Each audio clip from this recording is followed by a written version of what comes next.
একটা সামান্য হোটেলের সুখের জন্য নিজের জীবনটাকে এরকম ভাবে ছিনিমিনি খেলবেন? কথা বাড়িও না, হ্যাঁ? আর আমাকে ভয় দেখিও না, আমাকে ভয় দেখিও না, কারণ আমি ভয় পাই না। আমি পাই ম্যাডাম, আমি সত্যি পাই, কারণ আপনার জীবনটা আমার কাছে খুব মূল্যবান। আপনার কিছু হয়ে গেলে আমি স্যারকে মুখ দেখাবো কি করে? মুখ দেখাবে? কাকে মুখ দেখাবে? তোমার মুখ দেখতে কেউ ইন্টারেস্টেডই নয়, তাই সরে যাও। হ্যাঁ, একদম চুপ।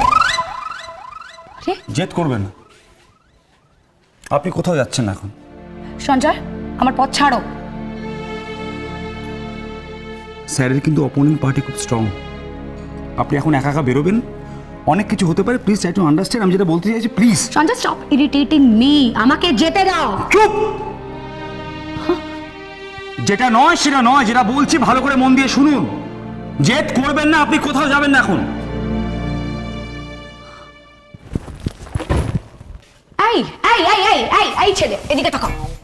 তোমার তো সাহস কি করে হয়, হ্যাঁ, আমার সাথে এভাবে কথা বলার? তুমি কি আমার গার্জিয়ান এখানে? আপাতত কাল সকাল অবধি। ইউ ছাড়ো সব। বসুন। এমনি তো পাপা মোচকে মোচকে একা একা কাণ্ড করেছেন, তুই তাড়া করলে পালাবেন কি করে? সোনার পালঙ্কে চুপচাপ বসে থাকুন। সোনার পালঙ্ক? আপনার ফুটে একটু চুন হলুদ লাগিয়ে দিই। শান্ত, হ্যাঁ, কুল ডাউন।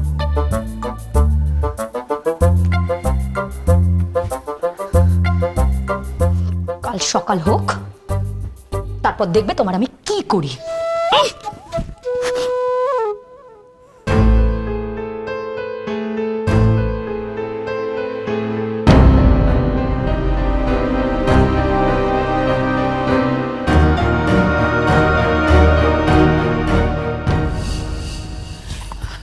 বলছিলাম দাদা আর কতক্ষণ বসে থাকবো?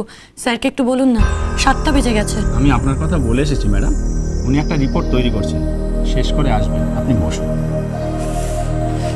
5 ঘন্টা ধরে তো বসেই আছি।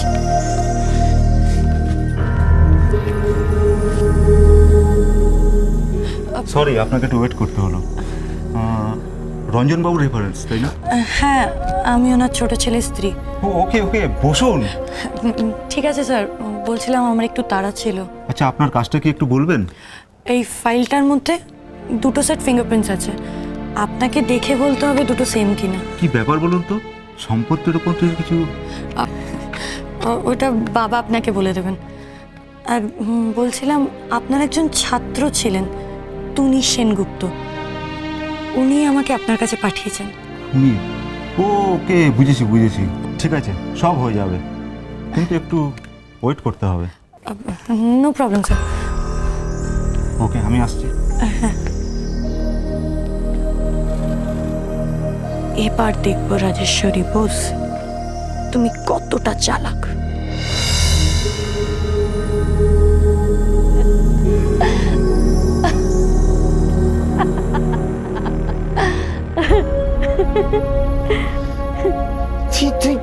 তুই হাসছিস? হ্যাঁ, এরকম একটা সিচুয়েশনে তুই হাসছিস? মানে ঈশা তোকে হারাবে ফর শিওর, আর তুই এতটা রিল্যাক্সড, আমি অবাক হয়ে যাচ্ছি। তো না অবাক হ, ভবিষ্যতে আরো কত অবাক হবি সেটা দেখ। মানে ভবিষ্যতে এমন কি হবে, আমি একটু শুনতে পারি?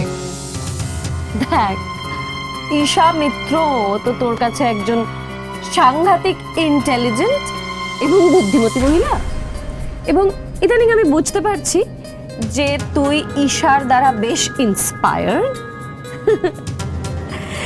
কিন্তু একটা জিনিস তুই বুঝতে পারছিস না, যে আমি রাজেশ্বরী বোস আরও একটা 2 দিনের মেয়ে। হ্যাঁ, ওর ভাবনা যেখানে গিয়ে শেষ হয়, আমার ভাবনা সেখান থেকে শুরু হয়। হ্যাঁ, আর এটা তোকে আমি ক্লিয়ারলি বলে রাখি যে এরপর ঈশা মিত্র আমাকে আর জীবনে কোনোদিন চ্যালেঞ্জ করবে না, এবং ও কোনোদিনই প্রুভ করতে পারবে না যে ওই লোকটা অগ্নি। কেন তোর হঠাৎ কেন মনে হয় ঈশা ব্যাক আউট করবে? হঠাৎ কেন মনে হবে? হঠাৎ আবার কোনো কিছু হয় নাকি? সবকিছুর পেছনে একটা কারণ থাকে রোহিত, আর এটার পেছনেও কারণ আছে। আমি কিচ্ছু বুঝতে পারছি না, তুই আমায় একটু বুঝিয়ে বলবি? ছেড়ে দে না, বোঝার দরকার কি? ছেড়ে দে, তোরা তো বোঝার দরকার নেই।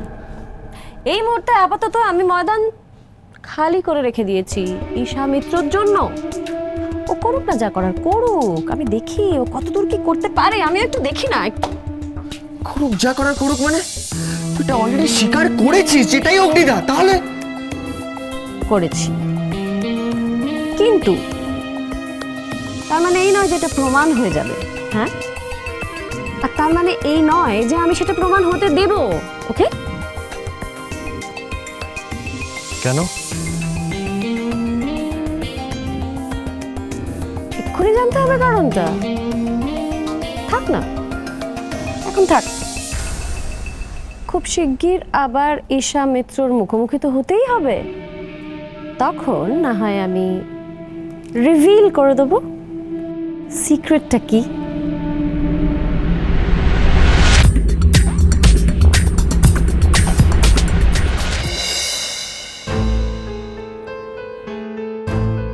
উফ, ঈশার এতক্ষণ কেন লাগছে বুঝতে পারছি না।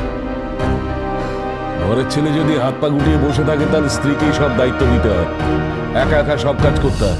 অদ্ভুত তো, তুমি আমাকে এরকম কথা কাটাকাটি করলে কেমনে চলে? শোন, মায়ের তো গেছে, એટલે কাজ কাম শেষ হোক, তারপরে আসবো। কথায় বলে সবুরে মামা ফলে।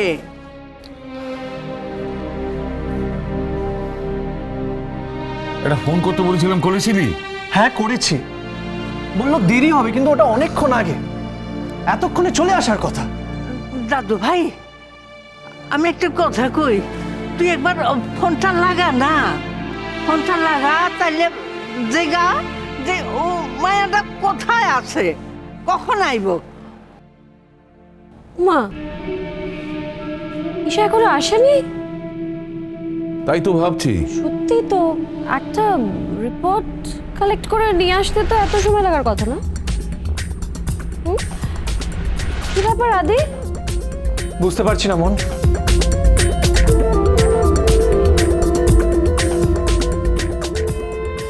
আমার একটা কথা ছিল।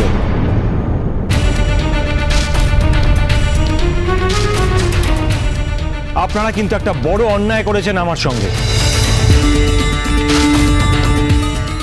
আমাকে না জানিয়ে, আমার ঘুমের সুযোগ নিয়ে আপনারা আমার আঙুলের ছাপ নিয়েছেন, এটা কিন্তু অপরাধ।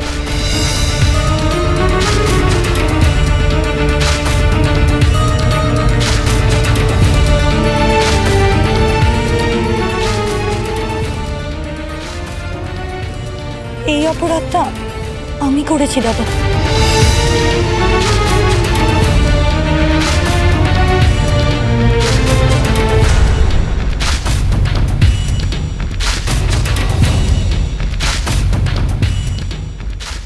বলতে পারো বাধ্য হয়ে করেছি, কারণ এতে সবার ভালো হবে। এই অপরাধের জন্য নিজের বোনকে ক্ষমা করে দিও দাদা।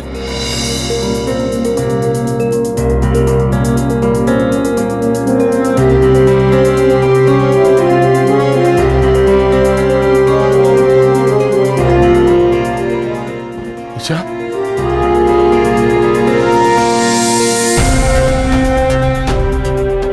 রিপোর্ট কি দিয়েছে? কি কি কি কি লিখেছে রিপোর্টে?